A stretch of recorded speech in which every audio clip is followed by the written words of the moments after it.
And this is recording 1A in our series on quadratic functions in standard form for Unit 3, Chapter 3 of Mathematics 2200.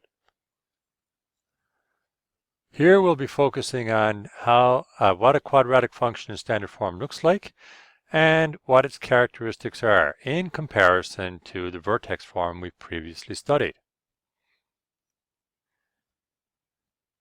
Standard form of a quadratic function. What does that look like? Well, it's this form, y equals ax squared plus bx plus c. Its graph is also a parabola. Here we have a couple of examples. Y equals 2x squared plus 4x minus 1, and y equals negative 2x squared minus 4x plus 1. Notice the a value, the coefficient of the x squared term, is positive here, and this graph opens up. And the coefficient of the x squared term in the second one, the blue graph, is negative 2, and the graph opens down. So that a value has the same effect as it does in vertex form. That's why we use a in both. Let's have a look at a demonstration to take a look at the effects of a, b, and c. Here we have a football player that comes and kicks the ball. And the path of the ball is a quadratic function. Our job is to change the values of a, b, and c so that our graph will match the path of the ball. So here's the graph we have to get to match the path. First of all, we note that this graph opens up. It needs to open down.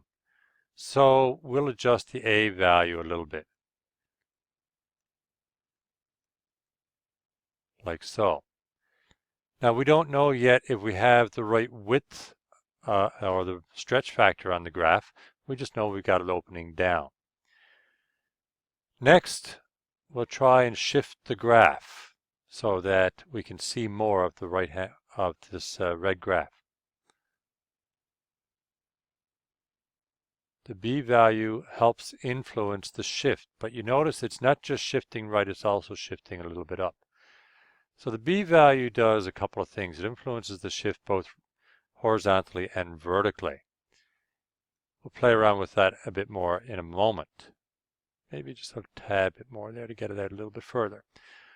Okay, next we'll take a look at the c value. I'm going to adjust that down. If you take a good close look at this, the c value here is 26, and the y-intercept of the graph, where it crosses the y-axis, is also 26. Let's see if that continues to be the case. C value matching y-intercept. Looks like it does.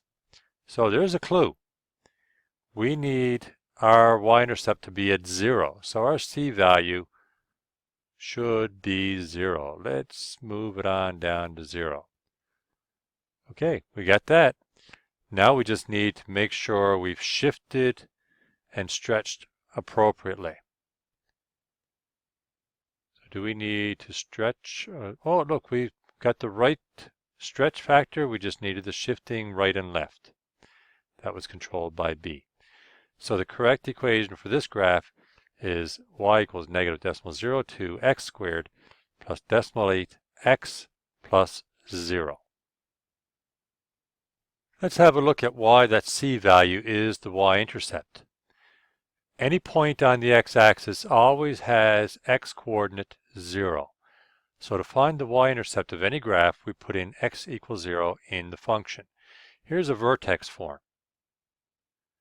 So if we substitute 0 for the x and do the calculation, we've got negative 2 inside the brackets here, and negative 2 squared will be 4, so we'll end up with y being 23. So our y-intercept will be located at 0, 23. Let's put 0 in the other function. So putting 0 in, these first two terms disappear, and we are left with 23 for the y-intercept of this one. Much easier calculation. So let's summarize some of the things we've learned so far. We have y equals ax squared plus bx plus c. The y-intercept is 0c because when I put in 0 for the x, the first two terms will always disappear, and we'll be left with the C value. If A is positive, the graph will open up. If it's negative, it opens down.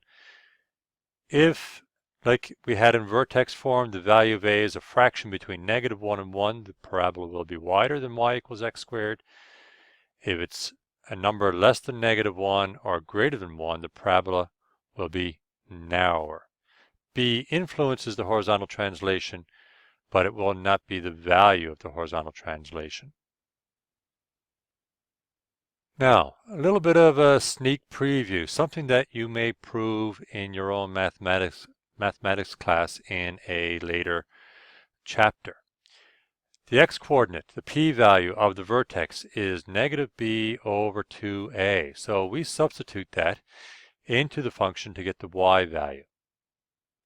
Here's a quick example. Find the vertex of y equals 5x squared minus 20x plus 23. Let's identify our values of a, b, and c first. So a is 5, b is -20, c is 23. We don't need the c value. So we're calculating -b over 2a. That's the negative of -20 over 2 times 5, which gives us 2. We then substitute that into the function to get the q value. So the y-coordinate of the vertex is, when we substitute that 2 in for x, we get 3 for the y-coordinate, the q value. So p is 2, q is 3. And the next question is, since we now know the vertex is 2, 3, is the function equivalent to this one here? The answer is yes, because they have the same a, p, and q values. In other words, same stretch and vertex. In conclusion, compare the ways to find the y-intercept for the two forms, the vertex, compare those. The axis of symmetry, which wasn't covered in this recording, is x equals -b over 2a for standard form versus x equals p for the vertex form.